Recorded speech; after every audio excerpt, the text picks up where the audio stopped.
इस वीडियो को स्टार्ट करने से पहले मैं आपको कुछ चीजें बताना चाहूंगा। सबसे पहले कि इस टॉपिक के ऊपर मुझे बहुत सारे डाउट्स तो आए ही हैं, लेकिन अभी पिछले कुछ दिनों से अननेसेसरी कंट्रोवर्सीज जो इन्फ्लुएंसर्स वगैरह हैं उनके बीच में चल रही है डाइट कोक को लेकर। और ये कंट्रोवर्सी पहले भी हुई है और उसके ऊपर बहुत क्लियर एविडेंसेस ऑलरेडी अवेलेबल है। और नंबर 2, अगर हम आज मार्केट में वो चीजें देखें जो हमारी कंजम्पशन के लिए हैं, खाने के लिए बनी हैं, उनमें से बहुत सारी ऐसी चीजें हैं जिनको हम आइडियली हेल्थ के साथ एसोसिएट नहीं कर सकते। लेकिन लाइफ में हर चीज सिर्फ हेल्थ के साथ भी एसोसिएटेड नहीं होती। लाइफ की कुछ एंजॉयमेंट्स होती हैं, कुछ प्लेजर्स होते हैं, और उनको हम अगर ओकेजनली लिमिटेड अमाउंट में कंज्यूम भी कर ले तो हमें कोई इशू नहीं होता है। ये भी already health bodies clearly state कर चुकी है। क्योंकि अगर आप किसी हेल्थ बॉडी की वेबसाइट पे भी देखेंगे या मेडिकल बॉडी की वेबसाइट पे देखेंगे, वहां पर इन सारी चीजों की जो लिमिट्स हैं वो सेट करी गई हैं कि फॉर एग्जांपल कितनी शुगर आप दिन में नॉर्मली ले सकते हैं, कितना सॉल्ट ले सकते हैं, ये सारी चीजें दी गई हैं। प्रॉब्लम है जब हम एक्सेस अमाउंट में चीजें लंबे समय तक कंज्यूम करते हैं। इसलिए खाने को डीमोनाइज करने की जगह अगर हम उसे समझें तो हम अपनी लाइफ को ज्यादा इंजॉय कर पाएंगे, हेल्दी खा पाएंगे, खुश रह पाएंगे, और इसके साथ साथ हम मिजरेबल नहीं होंगे जिस तरह से बहुत सारे सोशल मीडिया पे लोग हमें करने की कोशिश करते हैं। फॉर एग्जाम्पल, अगर आपके घर में कोई फेस्टिवल होता है और आप कोई जलेबी खाते हैं, गुलाब जामुन या और कोई मिठाई या चॉकलेट्स वगैरह खा लेते हैं, तो इनमें से कोई भी मेजरली जो चीज है वो हेल्थ के लिए नहीं बनी है। चॉकलेट्स की अलग केस आ जाता है, लेकिन जिस तरह की चॉकलेट्स हम मार्केट से आजकल खाते हैं उनमें कोई स्पेशल हेल्थ बेनिफिट नहीं है। लेकिन अगर हम जलेबी, गुलाब जामुन, काजू कतली कईयों को बड़ी पसंद है, ये सब चीजों की बात करें तो अगर आप इसके 1-2 पीस खा भी लेते हैं आपको कुछ नहीं होने वाला। जो लोग आपसे ये बोल रहे हैं शुगर एडिक्शन इज दैट, इसको मैं ऑलरेडी क्लियर कर चुका हूं। इसको वर्ल्ड की सारी साइंटिफिक बॉडीज क्लियर कर चुकी हैं। This is all social media wrong information. अगर आप लिटिल अमाउंट में कोई चीज कंज्यूम कर रहे हैं कुछ नहीं होगा। इसलिए हर चीज को हम हेल्थ के साथ एसोसिएट नहीं करते हैं। हम ये नहीं बोल सकते हैं कि काजू कतली या गुलाब जामुन या जलेबी में कोई हेल्दी चीज है, ऐसा नहीं है। इसी तरह से मार्केट में अगर कोई चिप्स वगैरह मिल रहे हैं जो जनरली कंप्लीटली अवॉइड करने चाहिए जितना हो सके, लेकिन अगर ओकेजनली कभी आपने कुछ लिमिटेड खा भी लिया उससे कुछ नहीं होता। लेकिन फिर भी हम ये नहीं बोलेंगे कुरकुरे में कुछ चीजें हेल्दी हैं या लेज में कुछ चीजें हेल्दी, इनमें कोई हेल्थ की बेनिफिट नहीं होता। ये सिर्फ प्लेजर और एंजॉयमेंट के लिए है। सेम चीज आती है कोक या पेप्सी के साथ या सॉफ्ट ड्रिंक्स के साथ। इन चीजों के अंदर, इन ड्रिंक्स के अंदर हेल्दी नाम की कोई चीज नहीं है। इनमें जो भी इंग्रेडिएंट्स ऐड करे जाते हैं, अगर उसमें माइनर कोई हेल्थ बेनिफिट आ भी जाता है उसे कोई कंसीडर नहीं करा जाता है, क्योंकि ओवरऑल ये drinks again pure and pure taste के लिए बनी है। और इस पर्टिकुलर वीडियो में मैं आपको हिस्टोरिकल एविडेंस, साइंटिफिक एविडेंस और कॉमन सेंस के बेसिस पे बताऊंगा कि डाइट कोक या पेप्सी अगर आप कंज्यूम कर रहे हैं तो उसमें कितना हार्म है, किसको करनी चाहिए, किसको नहीं करनी चाहिए, और क्यों हमें किसी भी चीज को डिमोनाइज नहीं करना चाहिए। एंशिएंट कल्चर्स में लोग ये बिलीव करते थे और आज भी बिलीव करते हैं, और ये इनफैक्ट साइंटिफिकली भी कुछ हद तक प्रूवन है कि अगर आप नेचुरल स्प्रिंग्स वगैरह जो होती हैं, स्प्रिंग वाटर होता है, नेचुरल गीजर्स होते हैं, वोल्केनिक स्प्रिंग्स होती हैं, थर्मल स्प्रिंग्स हैं, इनमें अगर आप नहाते हैं, बेद करते हैं, जिसमें नेचुरल कार्बोनेटेड वाटर होता है। कार्बोनेटेड वाटर क्या हुआ? जिसके अंदर कार्बन डाइऑक्साइड ऑलरेडी प्रेजेंट है।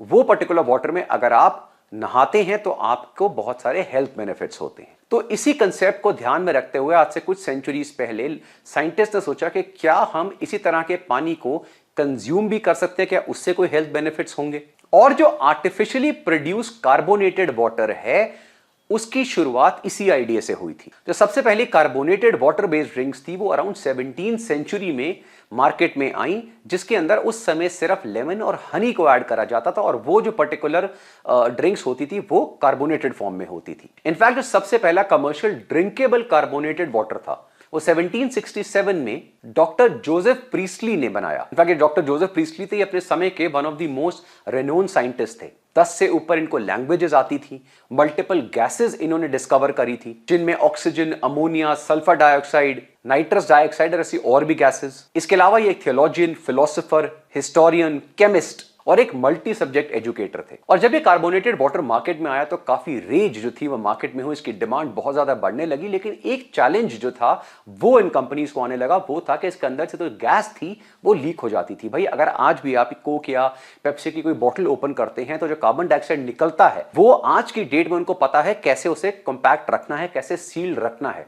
लेकिन पहले के जमाने में जब ये चीजें मार्केट में आई थी फर्स्ट टाइम, उस पर्टिकुलर गैस को बॉटल के अंदर इंटैक्ट कैसा रखा जाए वो बहुत मुश्किल था, क्योंकि ना तो ऐसी बॉटल्स थी, ना ऐसा लॉकिंग मैकेनिज्म उस समय अवेलेबल था।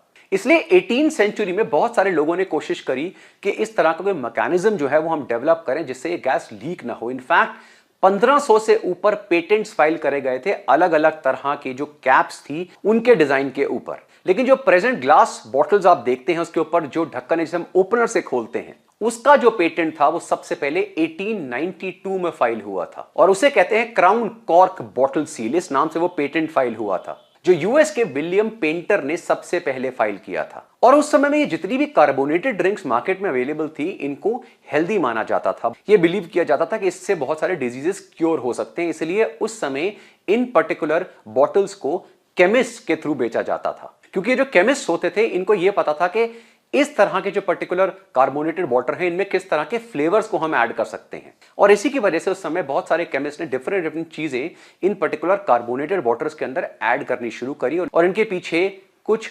हाइपोथेटिकल क्लेम्स करने शुरू करे। फॉर एग्जांपल उस समय कार्बोनेटेड वाटर में एक इंडिविजुअल ने उसके अंदर फास्फोरिक एसिड ऐड करा जो आज भी कोक में आपको मिलता है और उसने बोला भाई इससे हाइपरटेंशन क्योर होता है, जबकि ऐसा कुछ नहीं है।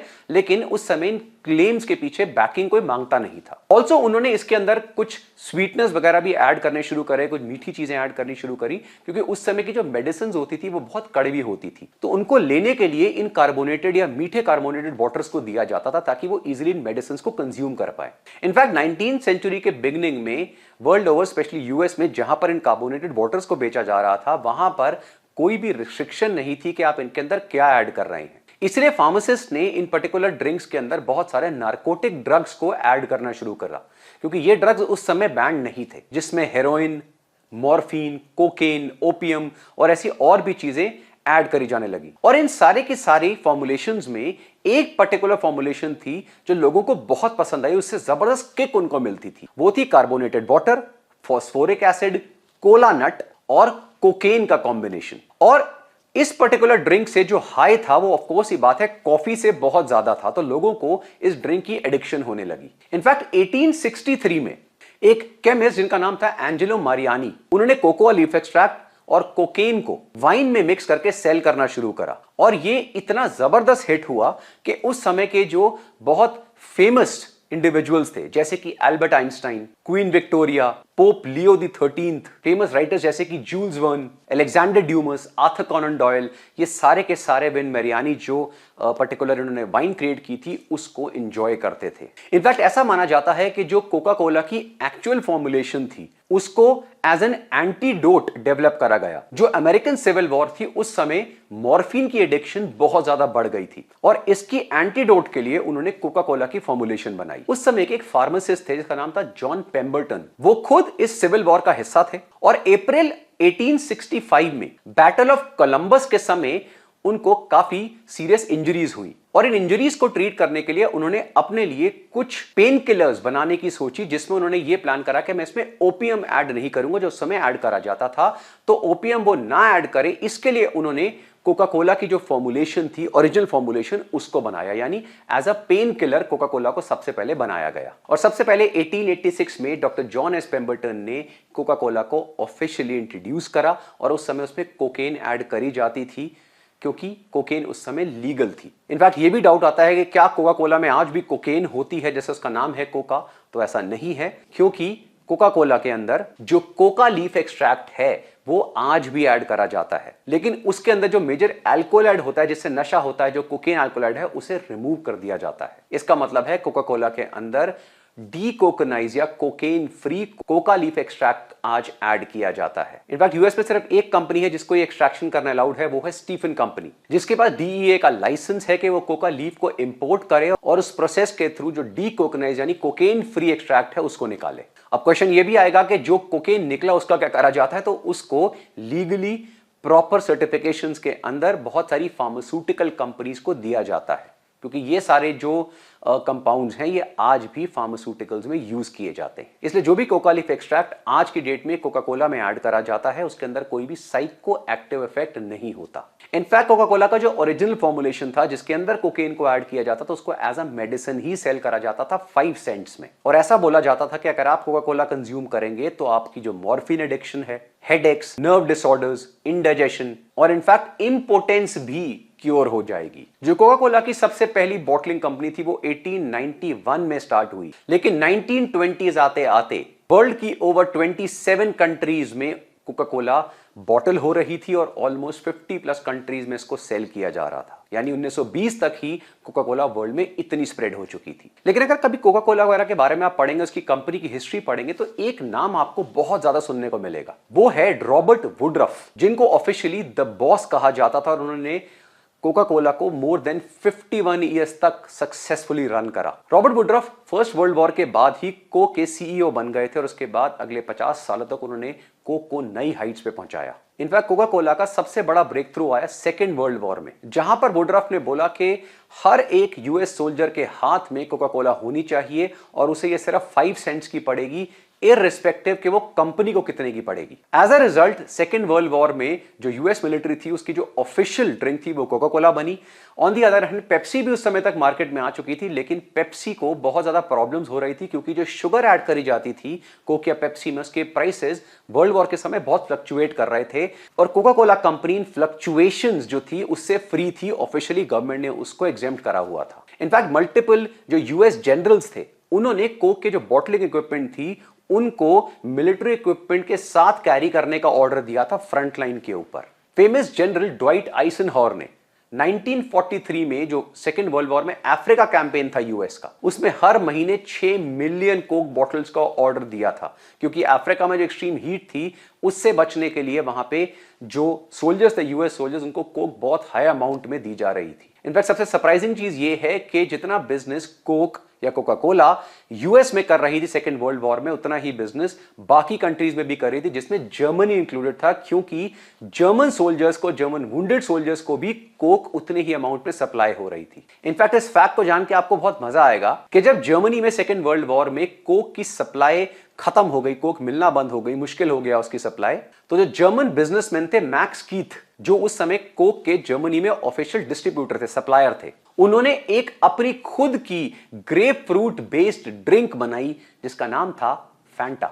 और जो कॉन्सेंट्रेशन कैंप के प्रिजनर्स थे उनको फैंटा दी जाती थी। कोक का जो ओरिजिनल फॉर्मूला है वो आज भी एक ऑफिशियल ट्रेड सीक्रेट है। जो इंग्रेडिएंट्स कोक के पीछे लिखे होते हैं वो लिमिटेड है, लेकिन उसकी फॉर्मुलेशन में कुछ ऐसी चीजें भी ऐड करी जाती हैं, कुछ ऐसे एसेंशियल ऑयल्स हैं, कुछ हर्ब्स वगैरह हैं जिसके बारे में लोगों को नहीं पता है। वो एक ट्रेड सीक्रेट फॉर्मूला है और इस फॉर्मूला की जो ओरिजिनल कॉपी थी वो एटलांटा के सन ट्रस्ट बैंक के एक वॉल्ट के अंदर 86 ईयर्स तक पड़ी रही और उसके बाद 2011 में इस फॉर्मूला को कोका कोला के जो म्यूजियम था उसके अंदर एक वॉल्ट के अंदर शिफ्ट कर दिया गया। इनफैक्ट ये कोका कोला कंपनी की पॉलिसी है कि किसी को भी उस वॉल्ट का एक्सेस नहीं मिलेगा, किसी को भी उस पर्टिकुलर फॉर्मुलेशन का एक्सेस नहीं मिलेगा।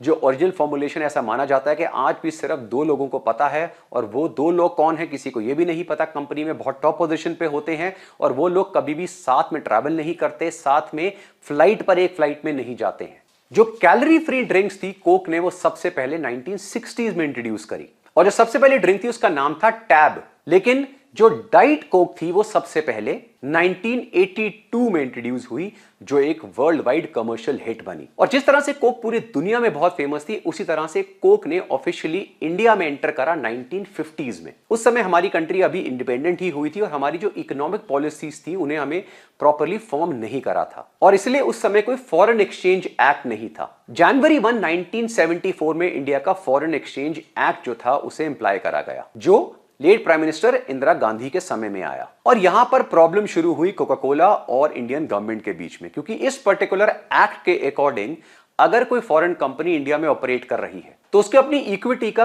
कुछ परसेंट जो था वो इंडिया में इन्वेस्ट करना जरूरी था और इसकी काफी हद तक डिमांड जो थी वो कोका कोला ने मान भी ली थी। लेकिन जो 1970 का ऑफिशियल पेटेंट एक्ट था इंडिया का, उसके अकॉर्डिंग कोक को अगर इंडिया में अपनी ड्रिंक्स को सेल करना है तो उसे इसकी फॉर्मुलेशंस को पब्लिकली रिवील करना पड़ेगा। और ऑफ कोर्स ये बात है, कोक ने इसके लिए बिल्कुल मना कर दिया क्योंकि वो इसका एक ट्रेड सीक्रेट था, एक पेटेंटेड सीक्रेट था जिसको उसने डिकेड से किसी के सामने ओपन नहीं करा था। और इसके बाद कोक के पास सिर्फ एक ही ऑप्शन रह गई कि या तो आप इंडिया में इन रूल्स को माने या फिर आप इंडिया छोड़ के चले जाएं। 1976 में जनता पार्टी जो थी वो पावर में आई, उन्होंने भी 1977 में कोक को सेम ऑप्शन दी, इसलिए कोका कोला ऑफिशियली 1977 से इंडिया से चली गई। और जब ऐसा हुआ तो मार्केट में एक वॉइड क्रिएट हो गया और इस वॉइड का फायदा उठाया उस समय के इंडियन ब्रांड जो थे पार्ले और प्योर ड्रिंक्स ने, जिन्होंने फेमस ड्रिंक्स जैसे कि Thums Up, Campa Cola, Campa Orange और कैंपा लेमन इंट्रोड्यूस करी और ये एक बहुत बड़ी हिट हुई।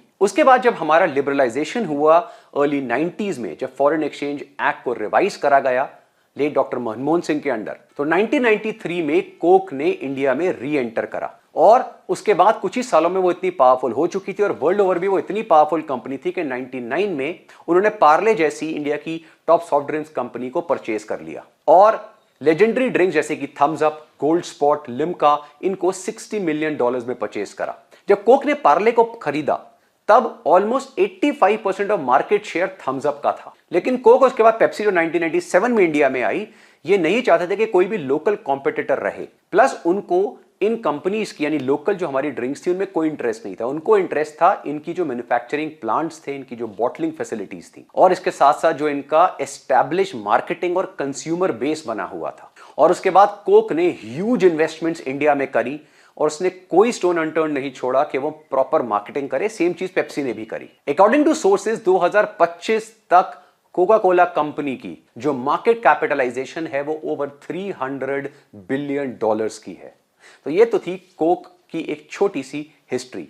अब हम आते हैं उस सवाल के ऊपर कि आखिर कोक के अंदर ऐसा क्या है जिसकी वजह से उसे हम हेल्थ से कहीं लिंक नहीं कर सकते, लेकिन वो बहुत डिलीशियस है। और डिलीशियस इसलिए है क्योंकि उसकी जो फॉर्मुलेशन है, जिसमें से कुछ चीजें तो हमें पता है लेकिन बाकी ट्रेड सीक्रेट हैं, वो फॉर्मुलेशन उसको बहुत टेस्टी बनाती है। उसको डिजाइन ही इस तरीके से करा गया है। और खाली कोक ही नहीं, ऐसी बहुत सारी चीजें हैं जो बहुत एडिक्टिव हो जाती हैं। इनकी एडिक्शन के पीछे इनके सालों की जो फॉर्मुलेशंस हैं, जिनको बार बार एक्सपेरिमेंट करके रीडिजाइन करा जाता है, वो फॉर्मुलेशंस हैं जिनको एक सीक्रेट रखा जाता है। लेकिन हमारा जो मेन डाउट आता है वो आता है डाइट कोक को लेकर, क्योंकि जो कोक है वो तो हर बंदा जानता है कि उसके अंदर मेजर प्रॉब्लम आती है ह्यूज अमाउंट ऑफ शुगर, यानी अप्रॉक्सीमेट एक कैन ऑफ कोक में close to 8 to 9 teaspoon of चीनी है। तो अगर कोई इंडिविजुअल एक कैन भी दिन में कंज्यूम कर रहा है तो वो जानता है कि वो कितना हार्मफुल हो सकता है। लेकिन लोग ये सोच करके डाइट कोक हम कंज्यूम कर सकते हैं क्योंकि इसके अंदर जो चीनी है वो नहीं है, ये कैलोरी फ्री है, 0 कैलोरीज है, तो ये शायद हमें कोई हार्म नहीं करेगी, तो वो इसको बहुत ज्यादा अमाउंट में कंज्यूम कर रहे हैं, जो अगेन बहुत डेंजरस होता है। हम वन बाय वन देखते हैं कि कोक के अंदर क्या क्या इंग्रेडिएंट्स हैं। जो आप अगर एक डाइट कोक का कैन खरीदेंगे उसके पीछे क्या क्या लिखा होता है इंग्रेडिएंट्स में, और उसका साइंटिफिकली एक्चुअली में बॉडी पे क्या इफेक्ट है, क्या प्रूवन है। मैं सोशल मीडिया या हाइपोथेसिस के बेसिस पे या कोई पर्सनल एजेंडा के बेसिस पे नहीं बता रहा हूं, मैं प्रॉपर साइंस के बेस पे आपको रिसर्च स्टडीज दिखाते हुए बॉडीज का, मेडिकल बॉडीज का, न्यूट्रिशन बॉडीज का नाम भी बताऊंगा जिनकी स्टेटमेंट्स ये हैं। डाइट कोक के कैन के पीछे सबसे पहली जो इंग्रेडिएंट होता है और जो सबसे मेजर इंग्रेडिएंट है जो शुगर को रिप्लेस करता है, वो है इसके आर्टिफिशियल स्वीटनर्स। और इसमें लिखा है आर्टिफिशियल स्वीटनर 950 एंड 951। INS 950 यानी एससल्फेम के यानी एससल्फेम पोटेशियम, और INS 951 यानी एस्पार्टेम, जो सबसे ज्यादा कंट्रोवर्शियल स्वीटनर है। और जनरली ये जो स्वीटनर्स हैं इनको ब्लेंड भी इसलिए करा जाता है क्योंकि अगर आप एक सिंगल स्वीटनर यूज करते हैं तो कई बार उससे वो टेस्ट नहीं आता जो शुगर को रिप्लेस कर पाए, इसलिए इस ब्लेंड को यूज किया जाता है। सबसे पहले हम लेते हैं एससल्फेम के। एससल्फेम के शुगर से ऑलमोस्ट 200 टाइम्स ज्यादा स्वीट है। ये हीट स्टेबल होता है, यानी अगर इसको हीट करते हैं इसमें से कोई भी हार्मफुल बाय प्रोडक्ट्स नहीं निकलते, और जब ये एस्पार्टम के साथ कंबाइन होता है तो इसका टेस्ट और बेटर हो जाता है। हाउएवर वर्चुअली सारी स्टडीज में एससल्फेम के को एक सेफ स्वीटनर कंसिडर करा गया है। वर्ल्ड की सारी मेजर जो बॉडीज हैं, चाहे हम फसाई की बात करें, FDA, European food safety authority यानी EFSA, WHO और भी बॉडीज ने एससल्फेम के को एक सेफ स्वीटनर डिक्लेयर करा है। यह आपके ब्लड शुगर को अफेक्ट नहीं करता है। कुछ स्टडीज रिलेट करती हैं कि ये जो स्वीटनर्स हैं ये आपके गट माइक्रोबायोम को डिस्टर्ब करती हैं, लेकिन ये जितनी भी स्टडीज हैं फर्स्टली बहुत शॉर्ट टर्म है, और लॉन्ग टर्म में तो एज सच कोक में और बहुत चीजें हैं जो आपको हार्म कर सकती हैं।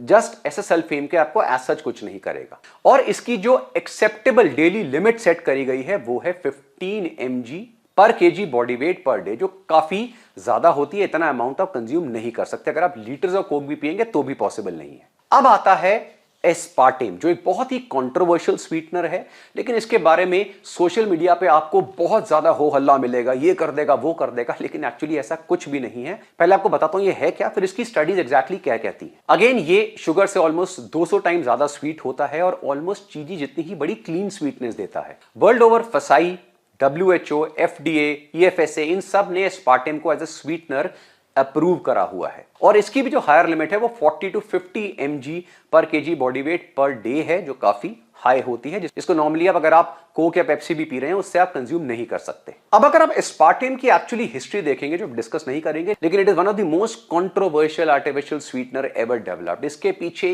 इतनी ज्यादा स्टडीज हैं, इसके पीछे इतना लिटरेचर है कि आप अगर पढ़ना शुरू करें तो आपको महीनों सालों निकल जाएं। हाउएवर जब हम बात करते हैं proper unbiased long term literature की, तो उसमें एस्पार्टेम के ऊपर कुछ स्टेटमेंट्स बहुत क्लियर हो चुकी हैं, क्योंकि सोशल मीडिया पे लोग क्या करते हैं, वो आपको डराते ज्यादा हैं। वो एक एक छोटी छोटी चीज निकालेंगे जिसके पीछे के फैक्ट्स वो आपको नहीं बताएंगे, लेकिन आपको सुनकर बड़ा अजीब लगेगा, अच्छा ऐसा भी होता है। एस्पार्टेम 2 अमीनो एसिड्स का बना होता है, फिनाइल एलानिन और एस्पार्टिक एसिड। जब भी हम एस्पार्टेम को एज अ स्वीटनर कंज्यूम करते हैं किसी भी फॉर्म में, तो हमारे स्टमक में जाके ये एंजाइमेटिक रिएक्शंस की वजह से फिनाइल एलानिन और एस्पार्टिक एसिड में ब्रेक डाउन हो जाता है। और ऑफ कोर्स ये बात है, ये जो पर्टिकुलर अमीनो एसिड्स हैं ये हमारे लिवर में जाते हैं, ब्लड में जाते हैं और जो ओवरऑल प्रोटीन सोर्स है उसके अंदर कंट्रीब्यूट करते हैं, क्योंकि बेसिकली अमीनो एसिड्स हैं। हाउएवर इसके अलावा एस्पार्टेम जब डाइजेस्ट होता है तो वो थोड़ा सा मीथेनॉल भी प्रोड्यूस करता है। अब इसको लेके लोगों ने जबरदस्ती की जो अफवाहें हैं वो फैलाई हैं। पहली चीज, मीथेनॉल बहुत सारे फूड सोर्सेज में नेचुरली प्रेजेंट है, जैसे बहुत सारे फ्रूट्स, वेजिटेबल या जूसेस वगैरह में मीथेनॉल नेचुरली मिलता है। और जो मीथेनॉल एस्पार्टेम की कंजम्पशन से हमारी बॉडी में प्रोड्यूस भी हो रहा है वो बहुत छोटा होता है, बहुत थोड़ा होता है, उससे हमारी बॉडी पे कोई इफेक्ट नहीं होता। इनफैक्ट अगर आप टोमेटो जूस कंज्यूम करते हैं तो उसमें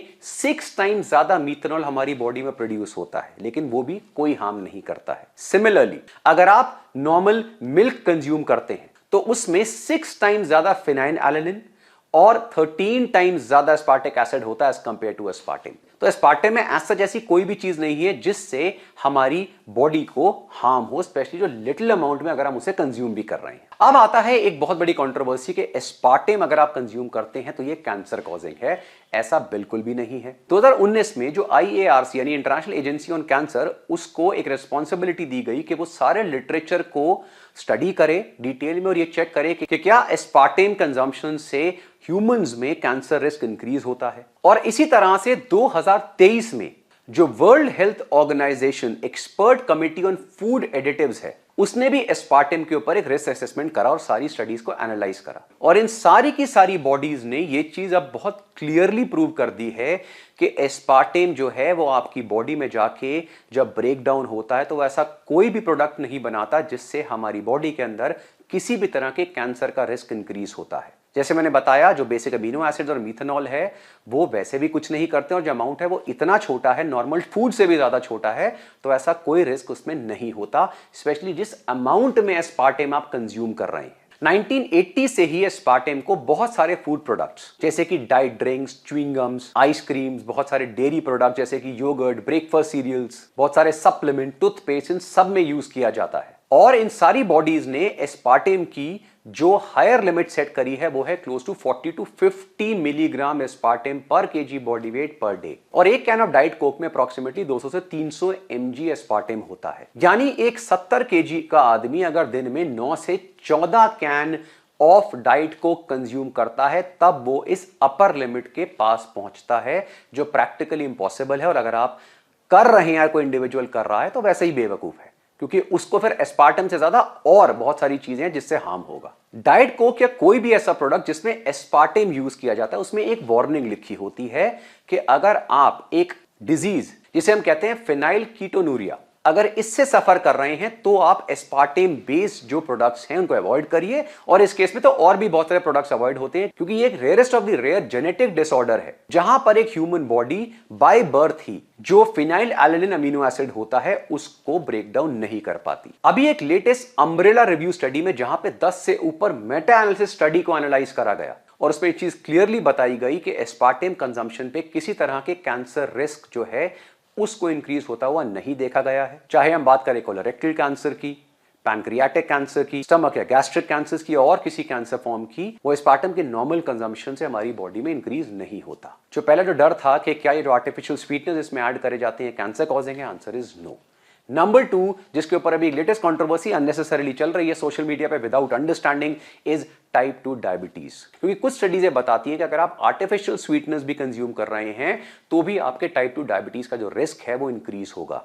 अनफॉर्चुनेटली इनमें से कोई भी स्टडी ऐसी नहीं है जो प्रॉपर ट्रायल्स हैं या कंट्रोल ट्रायल्स हैं या प्लेसिबो कंट्रोल ट्रायल्स या रैंडमाइज्ड कंट्रोल ट्रायल्स हैं, ये सारी ऑब्जर्वेशनल स्टडीज हैं। इन स्टडीज में ये चीज दिया गया है कि इन पर्टिकुलर ऑब्जर्वेशंस के बेस पे हम कॉजैलिटी जो है वो नहीं निकाल सकते, क्योंकि बहुत सारे और फैक्टर्स हैं जिनसे ये रिस्क जो है टाइप 2 डायबिटीज का इस पॉपुलेशन ग्रुप में इंक्रीज हो रहा है। अब इस तरह की जो ऑब्जर्वेशनल स्टडीज हैं वो ये कहती है कि अगर आप लॉन्ग टर्म में ज्यादा अमाउंट में आर्टिफिशियल स्वीटनेस कंज्यूम कर रहे हैं, क्योंकि ये चीज तो कोई पढ़ ही नहीं रहा है, ये studies short term normal less या मॉडरेट अमाउंट में अगर आप इन फॉर्म्स ऑफ आर्टिफिशियल स्वीटनेस को कंज्यूम कर रहे हैं, चाहे वो डाइट कोक में हो चाहे किसी और चीज में हो, आपको कोई हार्म नहीं करते, इनफैक्ट बहुत बेनिफिशियल है। वो स्टडीज भी दिखाता हूं। लेकिन इस स्टडी में देखा गया कि अगर आप बहुत लंबे समय तक ये चीजें कंज्यूम कर रहे हैं ज्यादा अमाउंट में, तो जो है हमारी बॉडी का जो इंसुलिन रिस्पॉन्स है वो कंफ्यूज हो जाता है और हमारी जो गट माइक्रोबायोम है वो भी डिस्टर्ब होता है, और इससे जो शुगरी फूड्स हैं उनकी क्रेविंग भी हमारी बॉडी में इंक्रीज होती है। हाउएवर जो प्रॉपर रीसेंट रिव्यू स्टडीज हैं उनमें एक चीज क्लियरली बताई गई है कि एक्चुअली में जीरो कैलोरी स्वीटनेस डायबिटीज को कंट्रोल करने का एक बहुत ही इफेक्टिव तरीका है। फॉर एग्जांपल एक मेटा एनालिसिस स्टडी ने बताया कि एस्पार्टेम के शॉर्ट टर्म या लॉन्ग टर्म कंजम्पशन से हमारी बॉडी पे कोई भी नेगेटिव इफेक्ट या हमारे ब्लड शुगर पे कोई नेगेटिव इफेक्ट नहीं होता।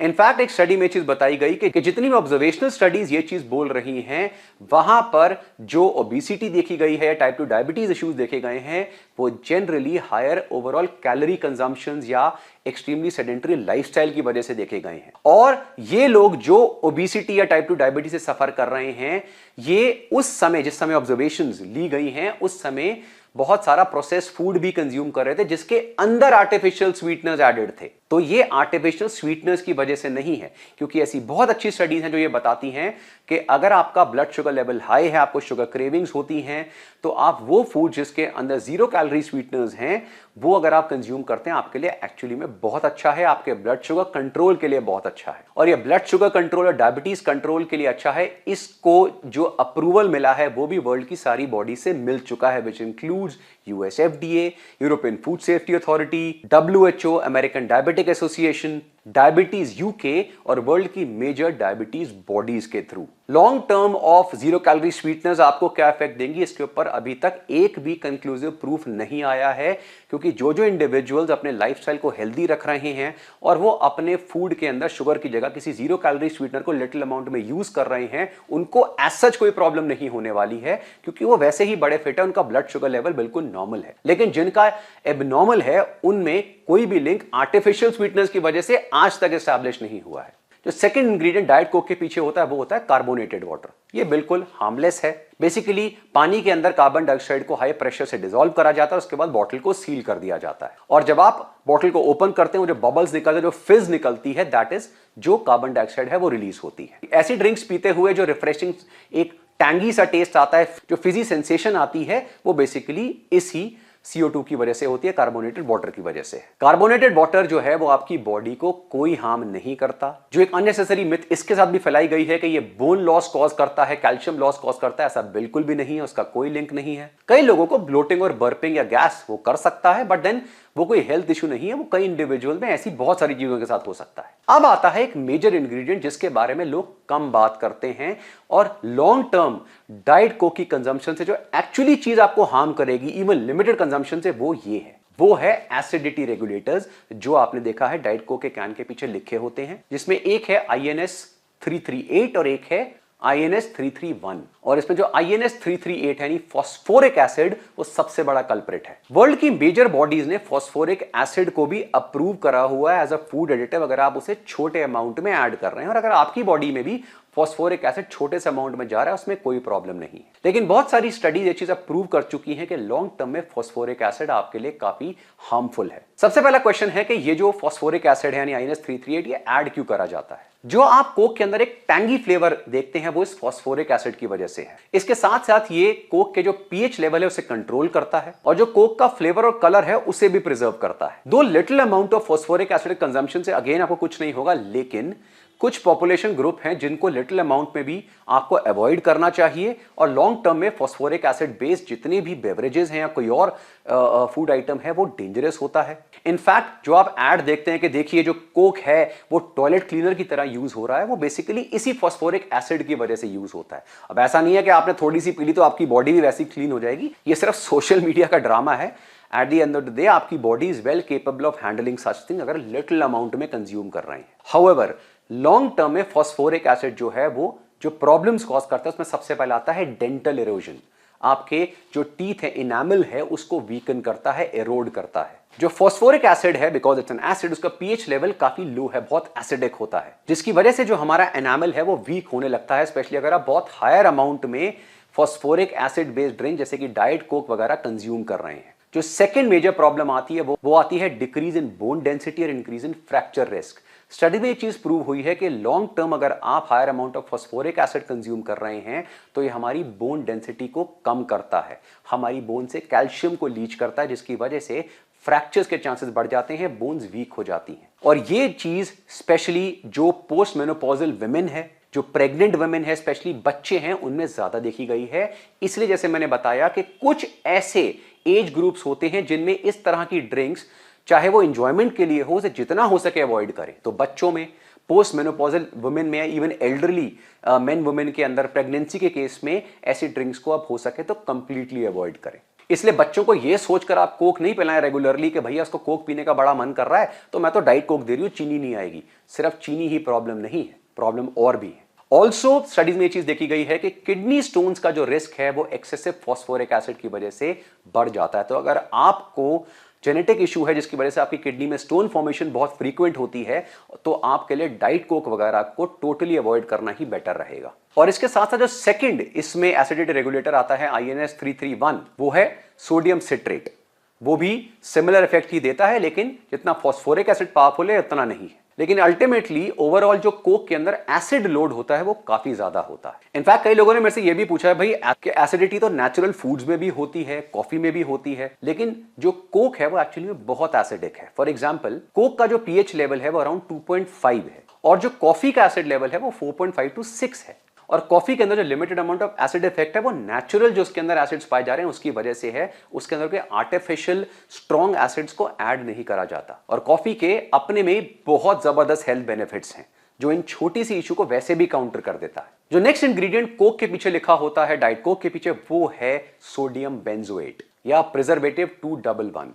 अब इसके पीछे बहुत कंट्रोवर्सीज हैं। इनफैक्ट सोशल मीडिया पे सोडियम बेंजोएट के पीछे लोगों ने पता नहीं क्या क्या फैला रखा है। अगर मैं उनको फैक्ट्स दे रहा हूं, फिगर्स दे रहा हूं, सब कुछ दे रहा हूं, तो वो मानने को तैयार नहीं है, क्योंकि कहीं किसी सोशल मीडिया पे बाबा जी ने कुछ बोल रखा है जिसे सोडियम बेंजोएट के स्पेलिंग भी नहीं पता। अगर मैं उनसे पूछूं कि सोडियम बेंजोएट क्या है, आपने किस बेसिस पे बोला, तो कोई आंसर नहीं। Sodium benzoate in simple term एक बेसिक प्रिजर्वेटिव होता है जो एसिडिक फूड्स और बेवरेजेस में स्पेसिफिकली यूज होता है, जैसे कि soft drinks, fruit juices, pickles, sauces वगैरह।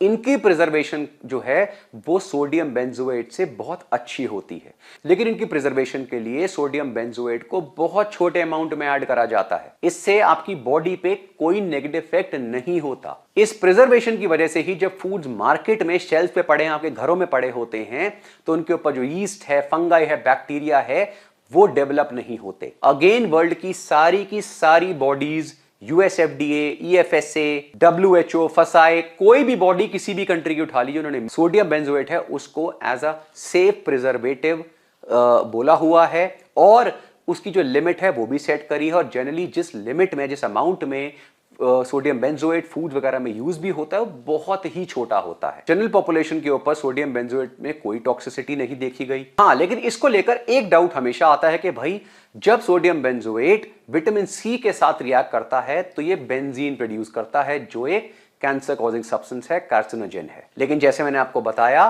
कि ये चीज बिल्कुल सही है, लेकिन ये चीज हजारों चीजों के साथ है, लेकिन वो सिर्फ थ्योरेटिकल स्टडीज होती हैं टू अंडरस्टैंड के केमिकल रिएक्शन से क्या प्रोड्यूस होता है। सोडियम बेंजोएट जब विटामिन सी के साथ रिएक्ट करता है, बेंजीन प्रोड्यूस करता है, तो वो इतने अमाउंट में नहीं करता कि हमारी बॉडी पे उस पर कोई इफेक्ट हो।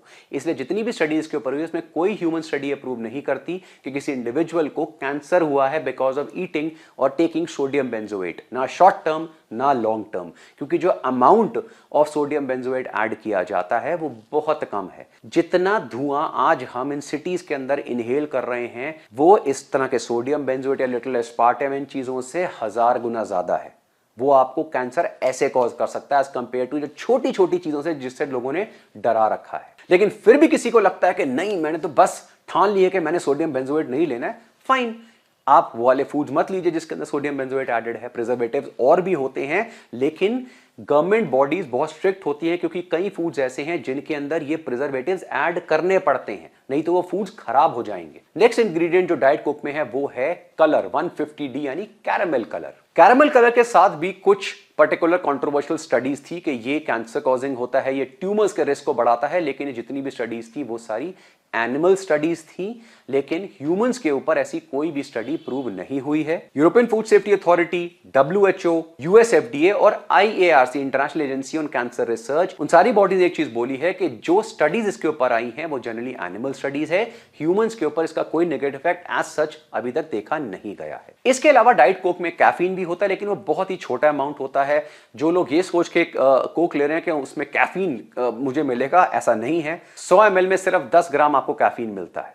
इसके साथ साथ कुछ फ्लेवर्स वगैरह भी कोक में ऐड करे जाते हैं और कुछ, जैसे मैंने बताया, प्रोप्राइटरी ब्लेंड्स होते हैं जो उनके पेटेंटेड फॉर्मुलेशन है उसमें वो चीज मेंशन्ड है। कुछ एसेंशियल ऑयल्स हैं, कुछ वेनिला और सिट्रस नोट्स होते हैं, कुछ स्पाइसेस वगैरह, फ्रूट एसेंसेस, नेचुरल फ्लेवर्स के लिए ऐड करा जाता है। लेकिन ये कितने अमाउंट में एग्जैक्ट ऐड होते हैं और कौन से हैं, ये चीज जो है वो हमेशा हिडन रहेगी। अब अगर हम एंड में कोक की बात करते हैं, ओवरऑल कंट्रोवर्सी की, तो जैसे मैंने बताया कि कोक हेल्थ से कहीं रिलेटेड नहीं है, ये 100% टेस्ट के लिए ड्रिंक है। अगर आप इसे बिल्कुल अवॉइड कर रहे हैं, नथिंग लाइक इट, इसमें कुछ भी खास नहीं है, ये कोई बेनिफिट नहीं करता। अगर आपको फिर भी पसंद है, कभी ओकेजनली आपका मन कर रहा है कि आज मैं थोड़ी सी कोक या डाइट कोक ले लूं या डाइट पेप्सी ले लूं, कोई प्रॉब्लम नहीं है, वो भी आपको कुछ नहीं करेगा।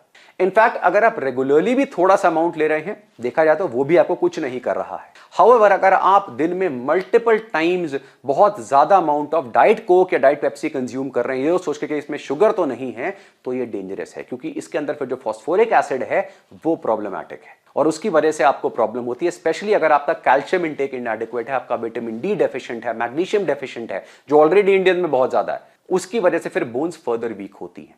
तो नॉर्मल इंटेक कभी एक आध कैन ले लिया डाइट कोक का, कोई इशू नहीं है। However children, pregnant women, even elderly, इनमें जितनी हो सके इन ड्रिंक्स को टोटली अवॉइड करिए। आई होप कोक के ऊपर ये जो एक्सटेंसिव वीडियो थी, इससे आपके सारे डाउट्स क्लियर हो गए होंगे। अगर अभी भी आपके मन में कोई डाउट्स हैं तो मेक श्योर आप नीचे कमेंट सेक्शन में जरूर पूछिए, और ऐसे बहुत सारे वीडियोस के लिए देखते रहिए वी आर स्टूपिड।